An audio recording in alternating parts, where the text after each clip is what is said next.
عشق محبت عشق محبت عشق محبت عشق محبت نعرے تکبیر نعرے رسالت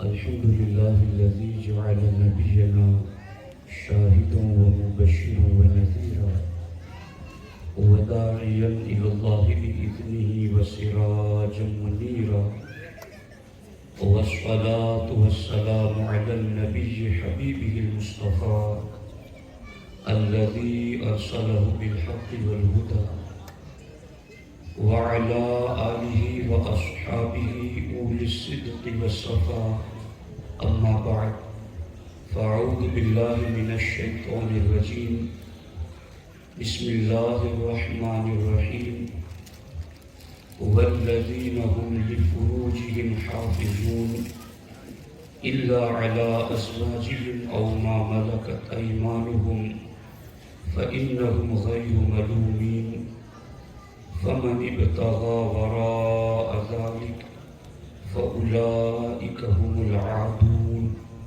صدق الله العلي العظيم وصدق رسوله النبي الأمين المختار الكريم الرؤوف الرحيم لائق صدر احترام معزز و مکرم سادات کرام علماء ذوی الاحترام عزیز طلبہ بالخصوص محترم المقام حضرت مولانا اختر حسین صاحب قبلہ شرفی ناظم اعلیٰ دارالعلوم فیضان اولیاء اساتذہ ادارہ آئیے ہم اور آپ مل کر انتہائی احترام و عقیدت کے ساتھ حضور سید المرسلین خاتم الانبیاء شفیع المذنبین رحمت للعالمین صلی اللہ تعالی علیہ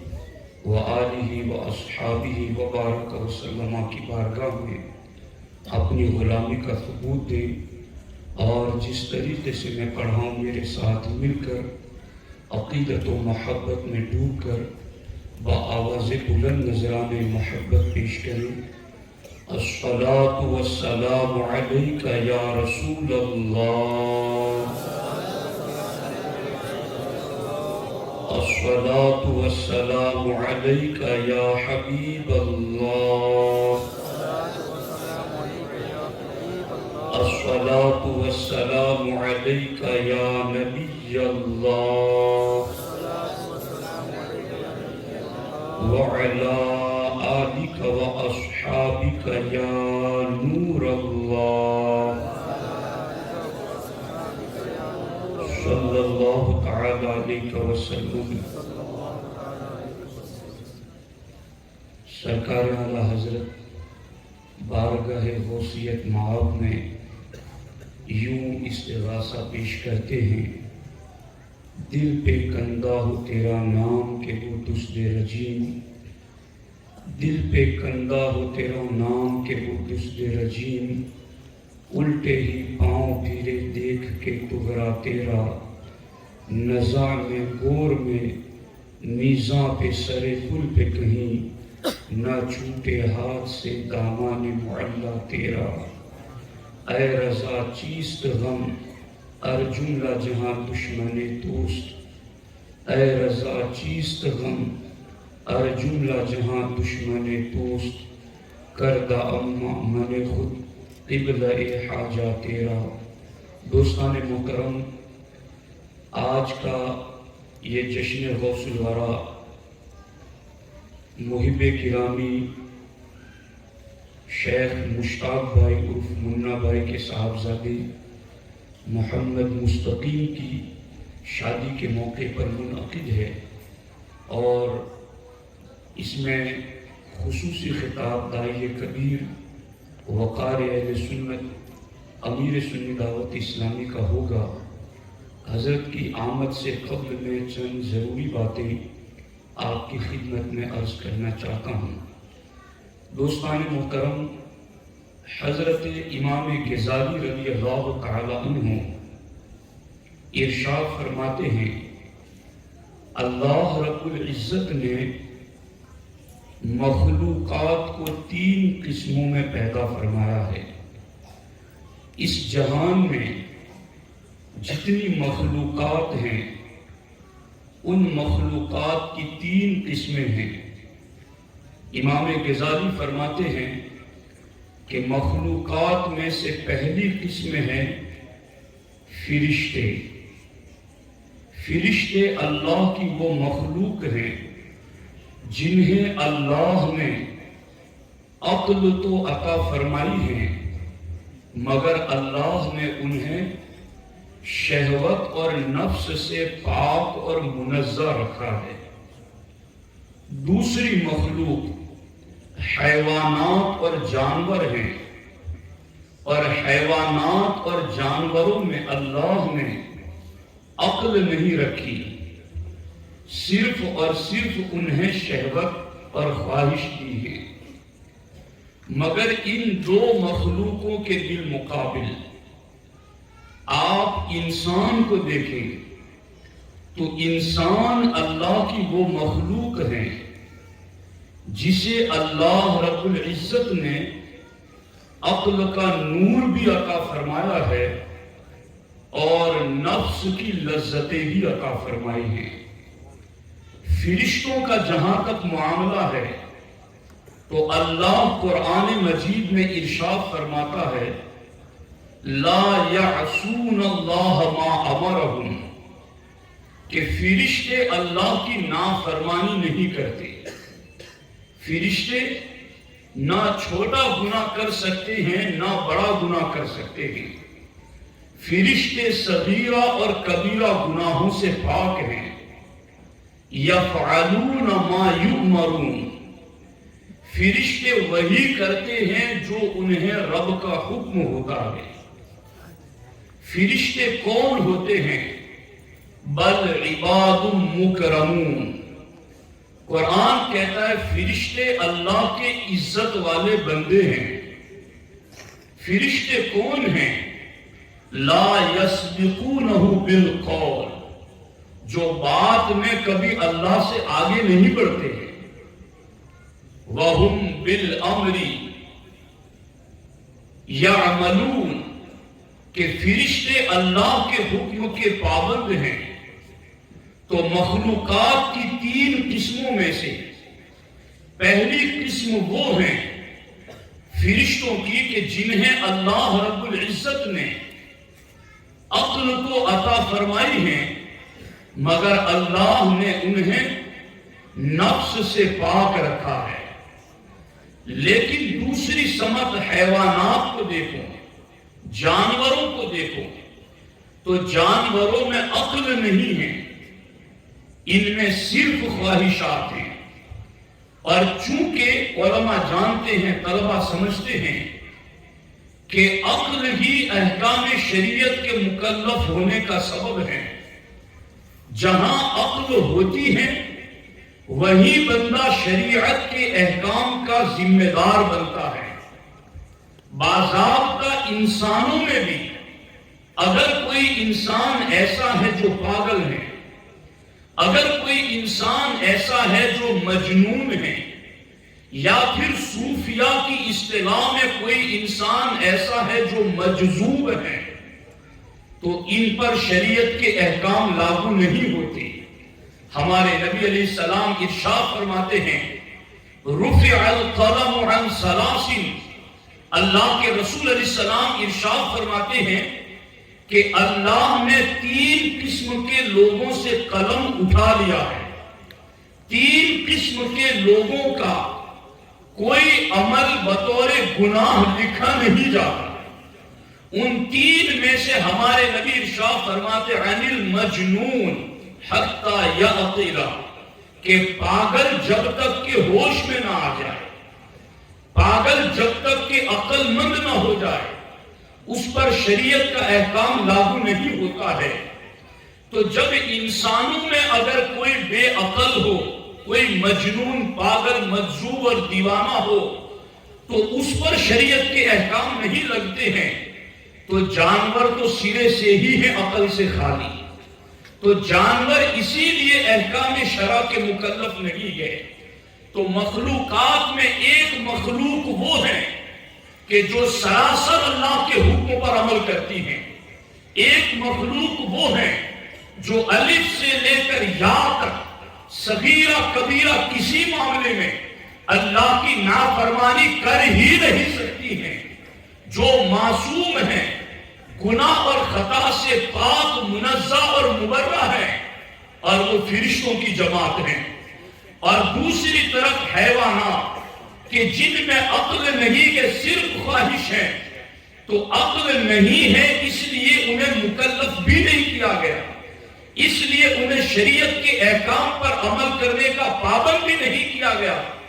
مگر انسان اللہ کی مخلوق میں قدرت کا شاہکار ہے، انسان احسن تقویم میں پیدا کیا گیا ہے، انسان یہ اللہ رب العزت نے اپنی صفت پر انسان کو پیدا کیا ہے۔ تو یہ انسان وہ ہے کہ اس میں فرشتوں والی عقل بھی موجود ہے اور اس میں جانوروں والا نفس بھی موجود ہے۔ امام غزالی ارشاد فرماتے ہیں یہ انسان جس میں اگلی دونوں مخلوق والی صفتیں موجود ہیں، اگر اس انسان کا نور عقل اس کے نفس پر غالب آ جائے تو ایسا مسلمان فرشتوں کی منزل میں آ جاتا ہے، اور اگر یہی انسان کہ اس کی عقل پر شہوت غالب آ جائے تو یہی انسان جانوروں سے بھی نیچے اتر جاتا ہے۔ تو انسان ایک آزمائش میں رکھا گیا ہے، انسان ایک امتحان میں رکھا گیا ہے کہ اس کے پاس نفس بھی ہے اور عقل بھی ہے۔ اور غور سے سننا، یہ نور عقل کا کمال بندے کو کس سمت لے جاتا ہے۔ ذم الہوا میں ابن جوزی علیہ الرحمہ لکھتے ہیں کہ اللہ رب العزت نے حضرت آدم علیہ السلام پر 3 چیزیں اتاری، عقل کو اتارا، دین کو اتارا اور حسن اخلاق کو اتارا، اور اللہ نے جبریل کو بھیج کر کے سیدنا آدم علیہ السلام سے کہلایا آدم سے کہو کہ ان 3 میں سے کسی ایک چیز کو پسند کر لیں، یا تو دین لے لے، یا حسن اخلاق لے لے، یا عقل لے لے، 3 میں سے کسی ایک ہی کو پسند کرنے کا اختیار ہے۔ اب تینوں میں سے ہر ایک اہم ہے، کس کو پسند کرے اور کسے چھوڑ دے۔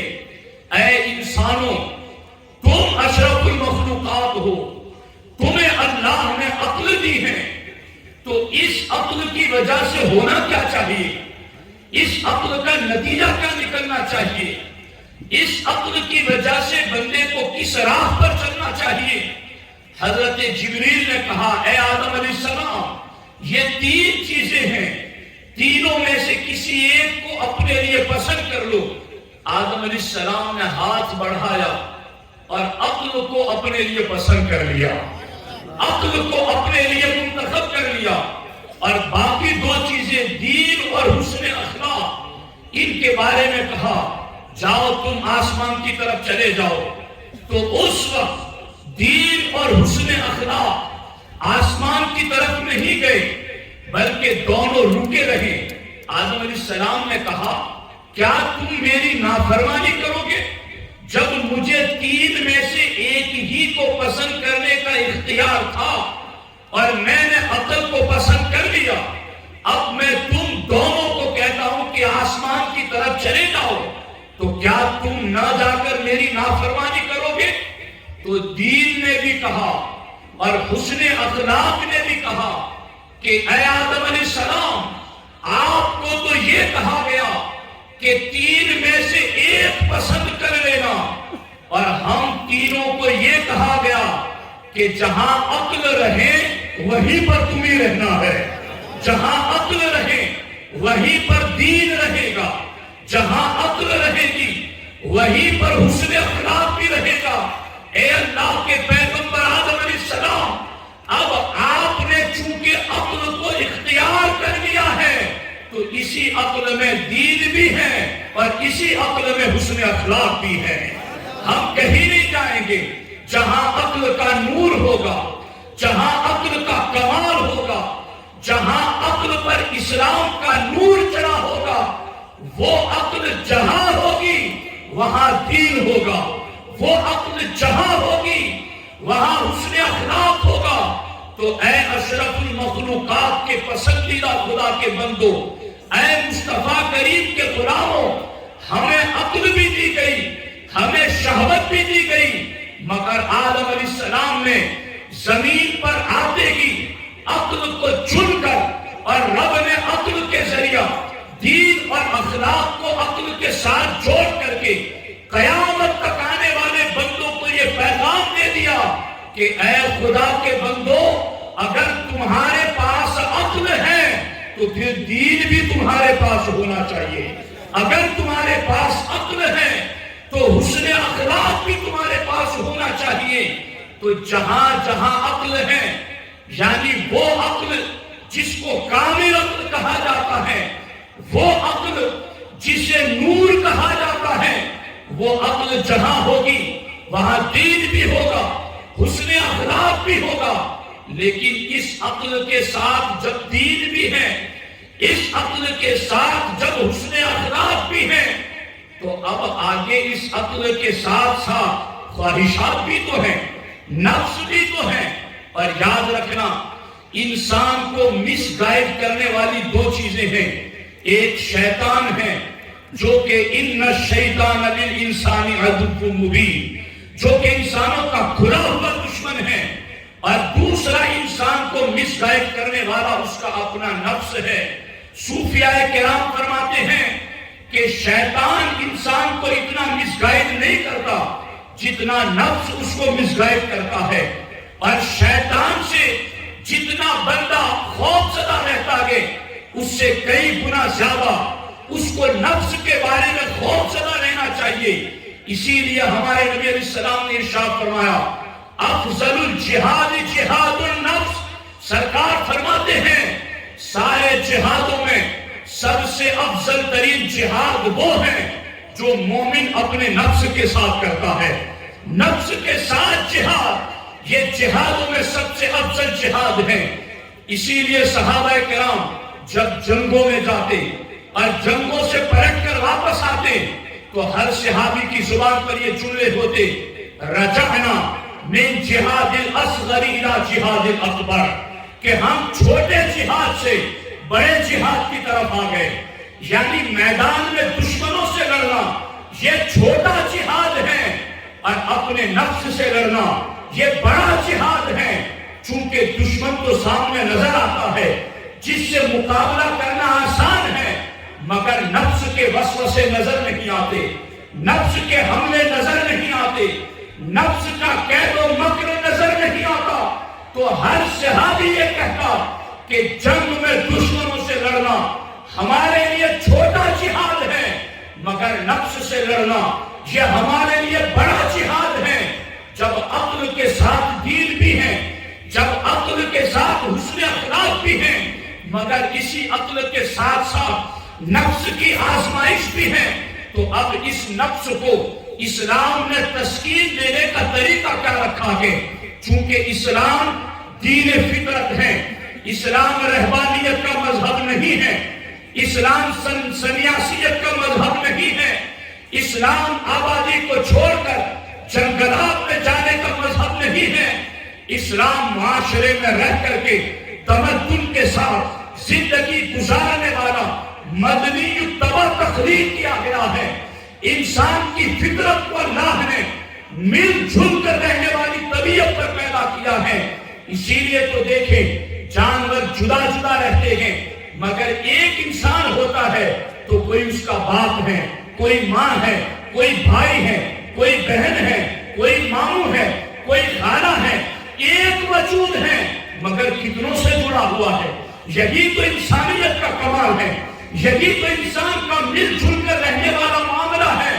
اب انسان کو عقل کے ساتھ نفس بھی دیا گیا، تو اسلام نے اس نفس کی خواہشات کو پورا کرنے کے لیے جائز دو طریقے دیے. ان دو طریقوں کو اللہ نے قرآن میں ذکر فرمایا. والذین هم لفروجهم حافظون الا علی ازواجهم او ما ملکت ایمانکم، کہ اپنے نفس کی خواہشات کو پورا کرو. کہاں پر؟ من ازواجہم، اپنی بیویوں کے ساتھ جو تمہاری منکوحہ بیویاں ہیں. او ما ملکت ایمانکم، یا جو تمہاری کنیزیں اور باندیاں ہیں، ان سے تم اپنے نفس کی خواہشات پوری کرو. اسلام نے ابتدا میں نفس کی خواہشات کو پورا کرنے کے لیے یہ دو طریقے دیے. منکوحہ بیویاں ہو یا پھر باندیاں اور کنیزیں ہو.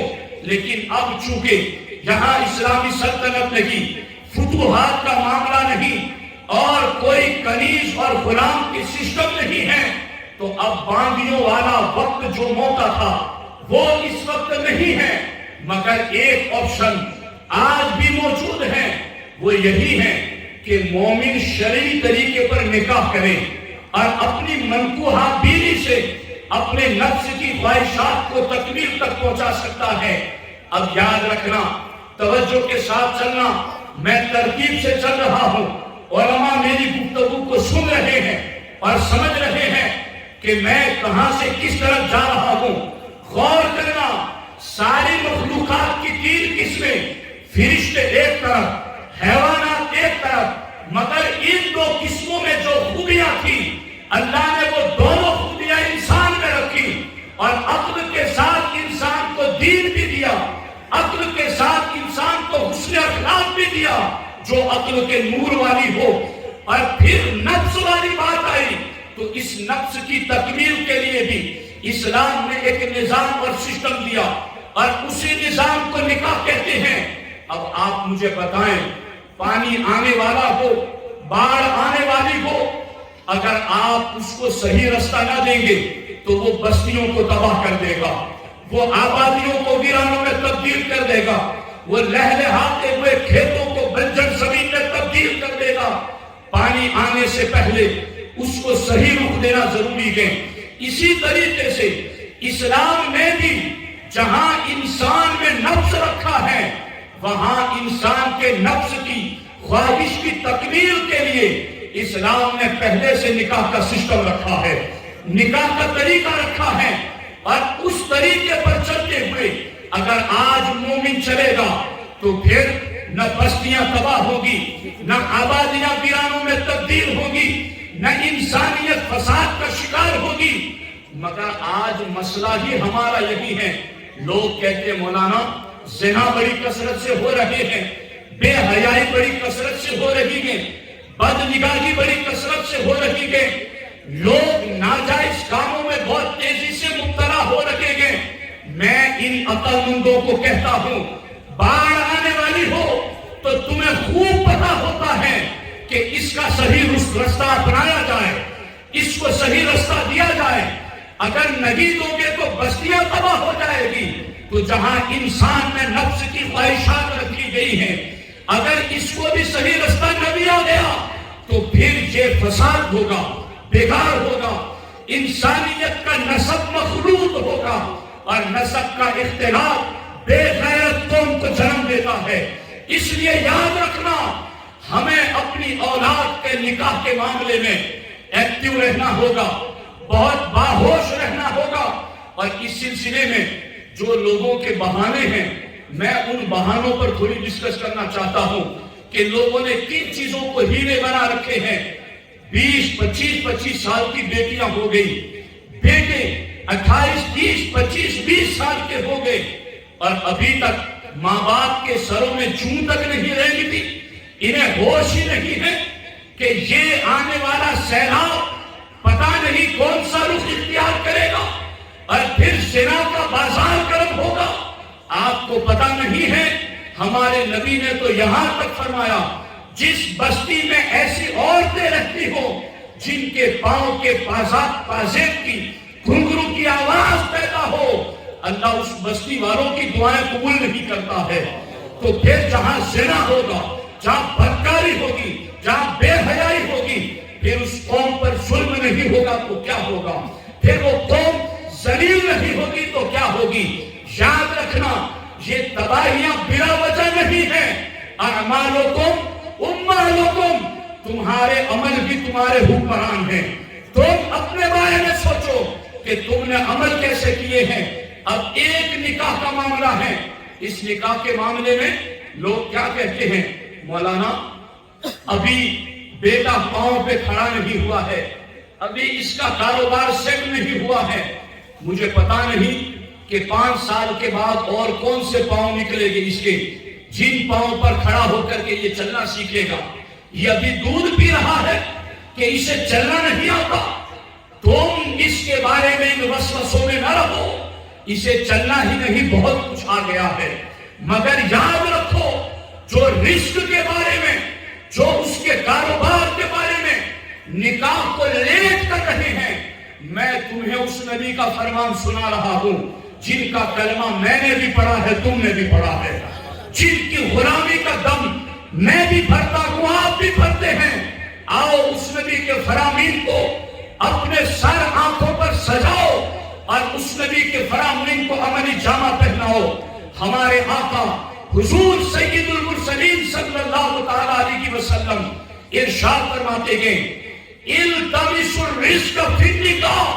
اللہ کے رسول صلی اللہ علیہ وسلم ارشاد فرماتے گئے اے میری امت، اگر تم رزق ڈھونڈنا چاہتے ہو تو نکاح کے ذریعہ رزق تلاش کرو، نکاح کے ذریعہ رزق کو تلاش کرو. اندازہ لگائیں اس پر. میرے آقا دوسرے مقام پر ارشاد فرماتے گئے التمسوا الغنى فی النکاح. اگر تم امیری ڈھونڈتے ہو تو امیری اللہ نے نکاح میں رکھی ہے. تم مالداری کو نکاح کے ذریعہ تلاش کرو. میرے آقا تیسرے مقام پر ارشاد فرماتے گئے اطلبوا الفضل فی الدنا فی الغنى.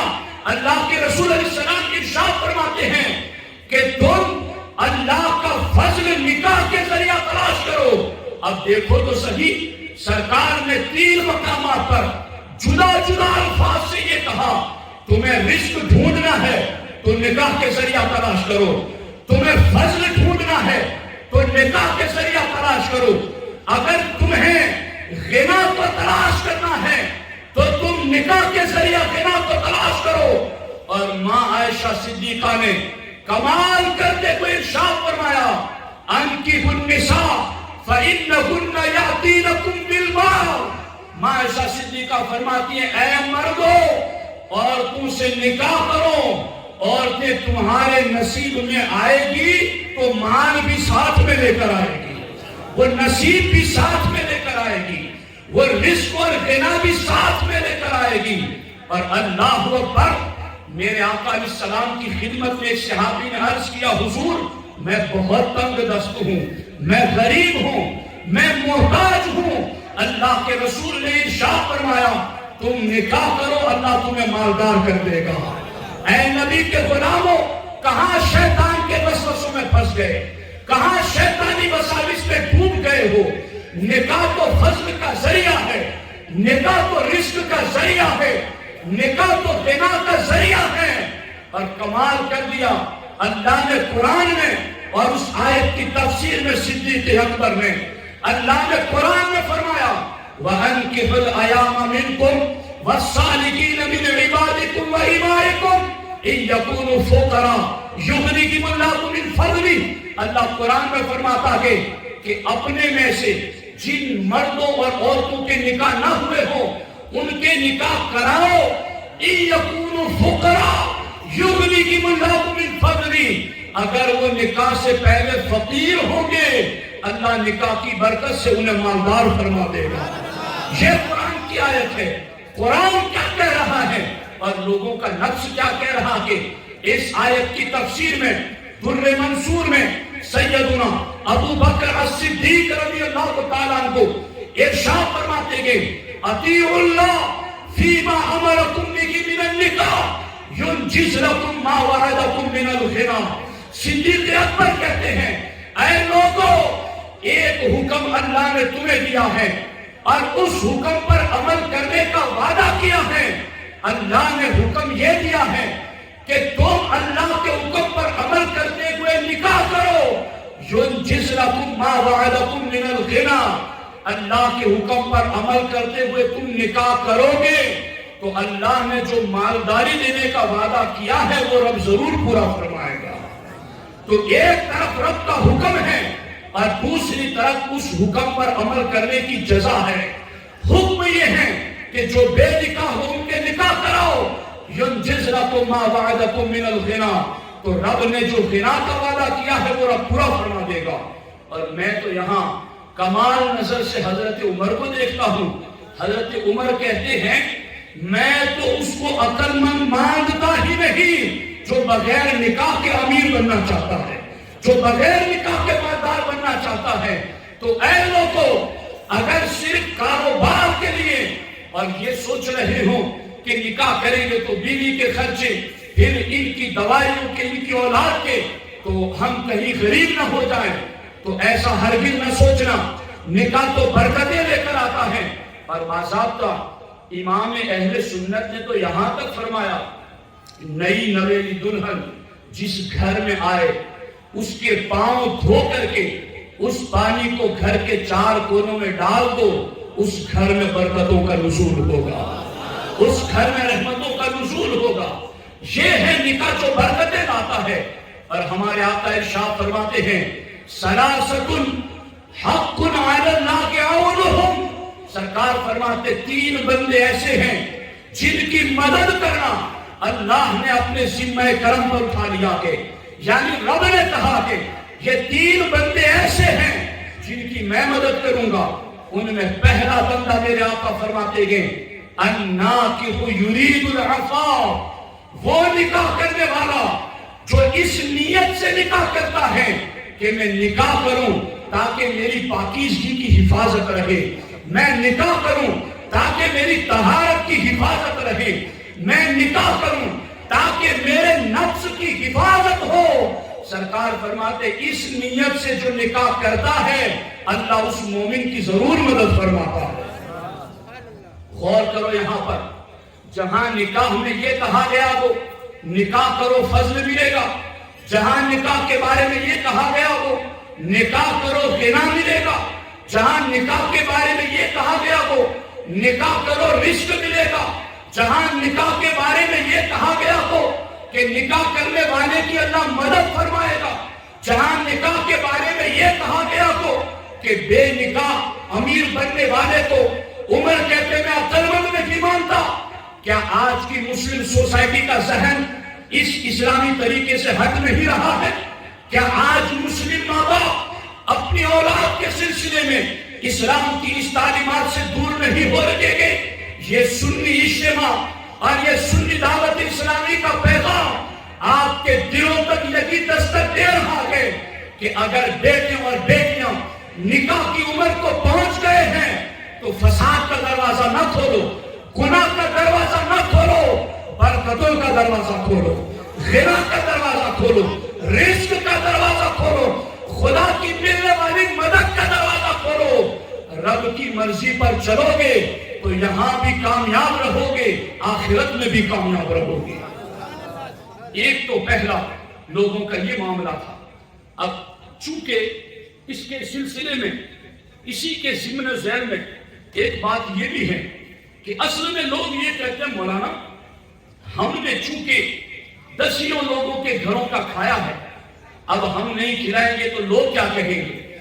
ہم نے 3-3 4-4 قسم کی آئٹمیں لوگوں کے گھر کھائی ہیں، ہم نہیں بنائیں گے کھلائیں گے تو لوگ ہمیں تانا دیں گے۔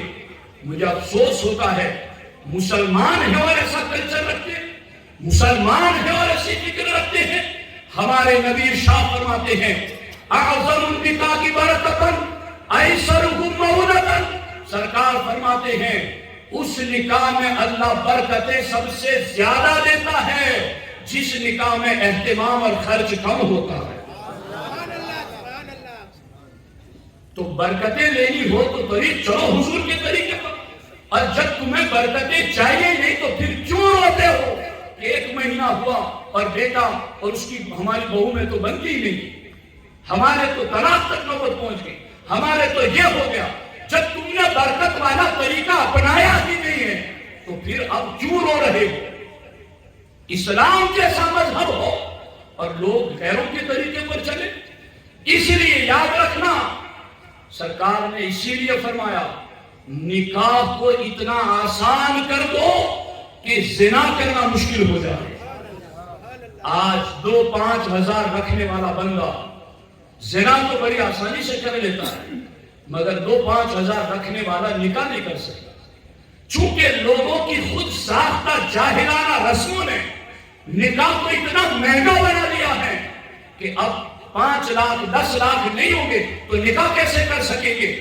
یاد رکھنا صحابہ کرام کا دور خیر القرون تھا، یعنی قیامت تک کے آنے والے زمانوں میں صحابہ کرام کا زمانہ سب سے بہترین زمانہ. اور صحابہ کرام کے دور کی پوری تاریخ پڑھ جائیں آپ کو دور دور تک زنا نظر نہیں آئے گا. کیوں نظر نہیں آتا؟ اس لیے کہ انہوں نے نکاح کو آسان کر دیا. کتنا آسان کیا تھا. حضرت ابو دردہ رضی اللہ تعالیٰ عنہ کو حضرت بلال نے کہا فلاں مکان میں ایک عورت ہے، میں اس سے نکاح کرنا چاہتا ہوں، جاؤ تم میرا پیغام نکاح دو وہاں.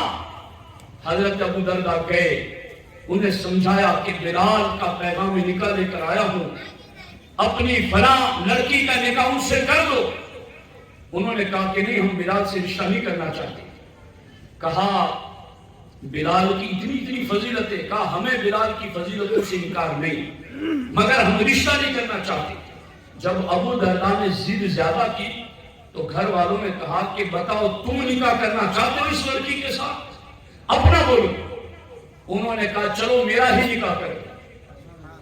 یعنی نکاح کرنا کتنا آسان تھا کہ نکاح جو کر رہا ہے وہ دہلیز سے گزرتے ہوئے نیت بھی نہیں رکھتا تھا کہ میں اپنے نکاح کے لیے جا رہا ہوں.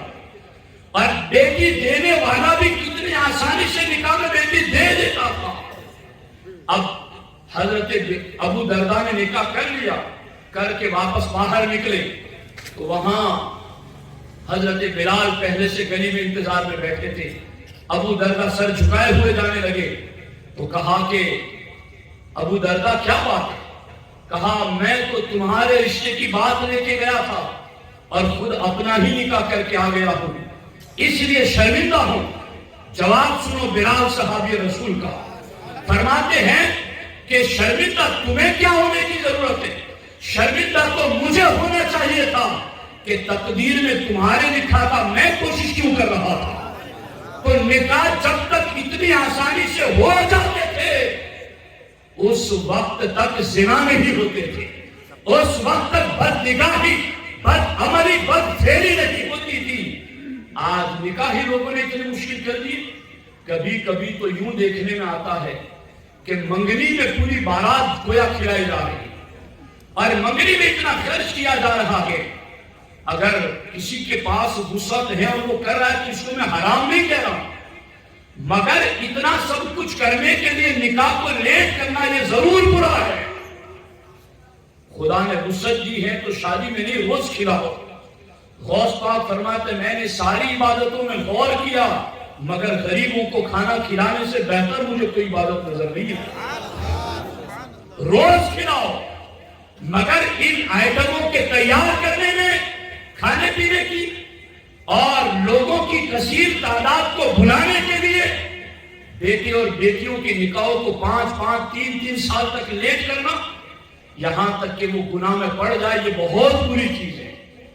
تو یاد رکھنا یہ صحابہ کرام میں اور اللہ کے رسول علیہ السلام نے باضابطہ سیدنا عبد الرحمن ابن عوف رضی اللہ تعالیٰ عنہ صحابی رسول عشرہ مبشرہ اور مالدار صحابی.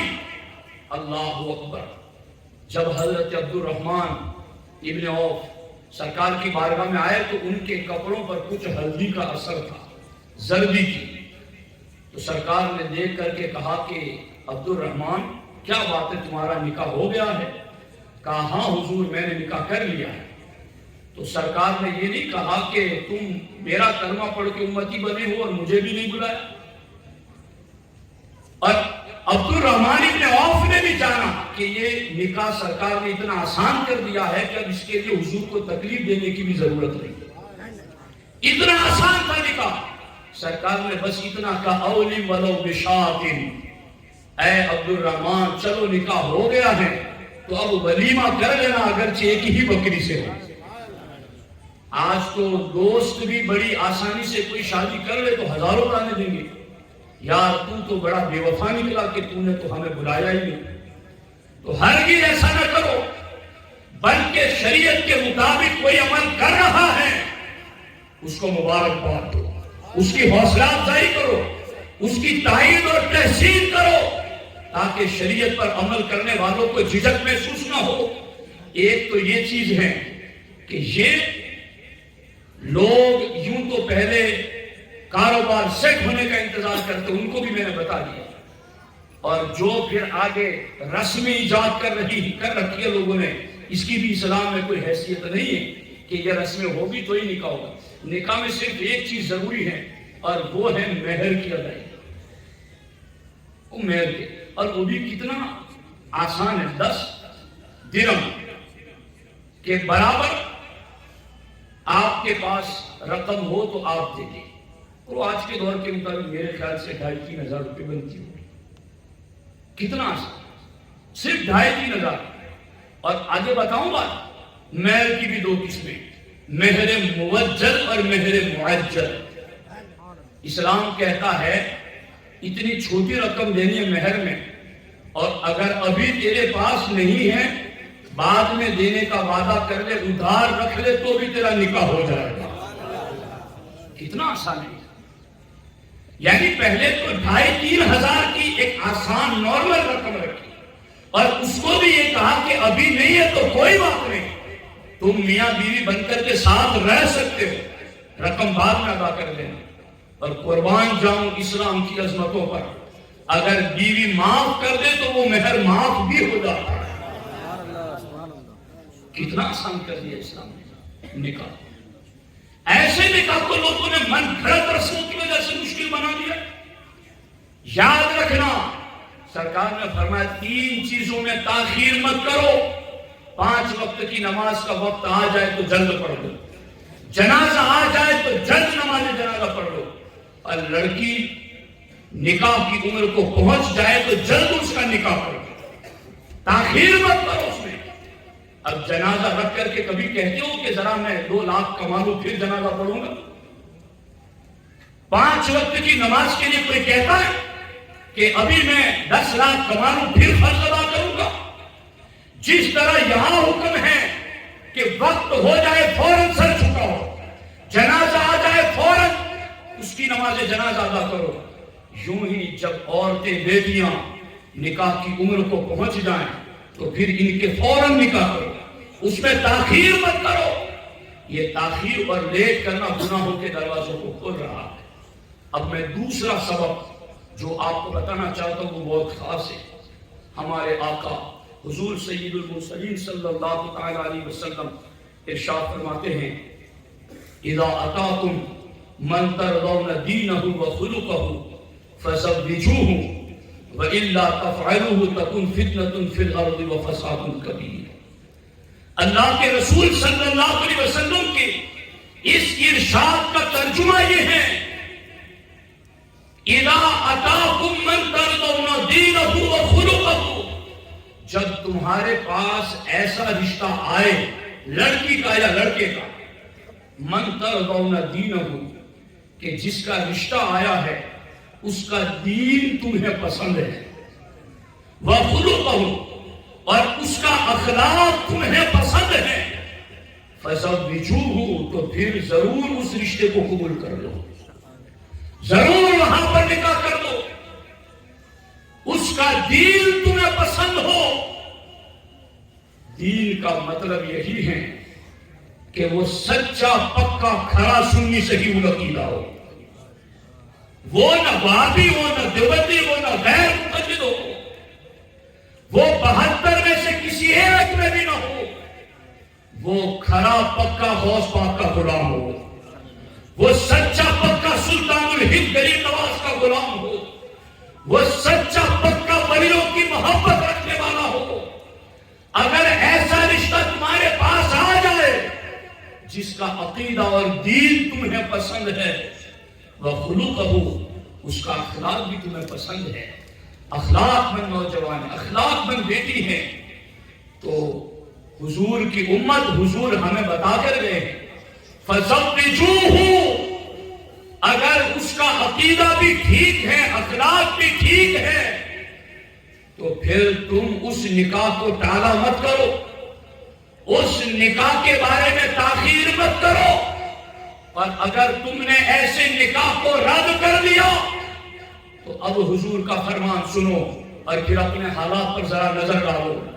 وَإِلَّا تَفْعَلُوهُ، صحیح العقیدہ، دیندار، اخلاق مند کا رشتہ آیا اور تم نے اس کو مسترد کر دیا، اس کو رد کر دیا، تو اللہ کے رسول علیہ السلام فرماتے ہیں تَكُنْ فِتْنَةٌ فِي الْأَرْضِ، تو زمین میں فتنہ پیدا ہو، وَفَسَادٌ كَبِيرٌ، اور زمین میں بڑا فساد پیدا ہوگا.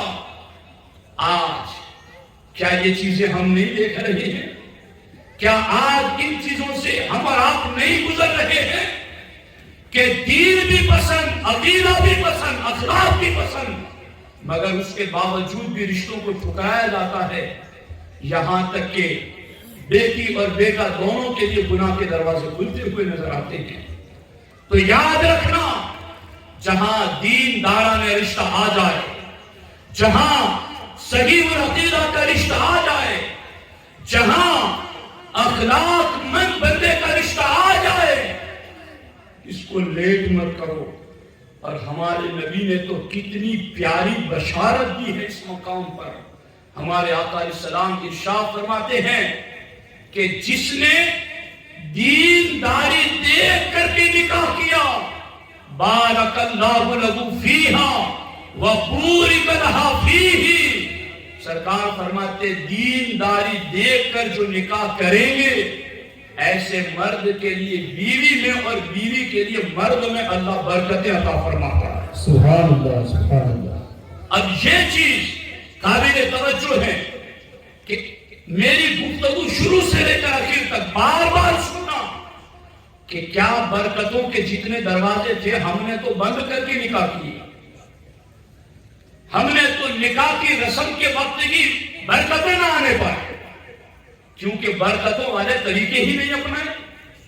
تو پھر نکاح کے بعد برکتیں ڈھونڈو گے تو کہاں سے ملے گی؟ پھر نکاح کے بعد رحمتیں تلاش کرو گے تو کہاں سے ملے گی؟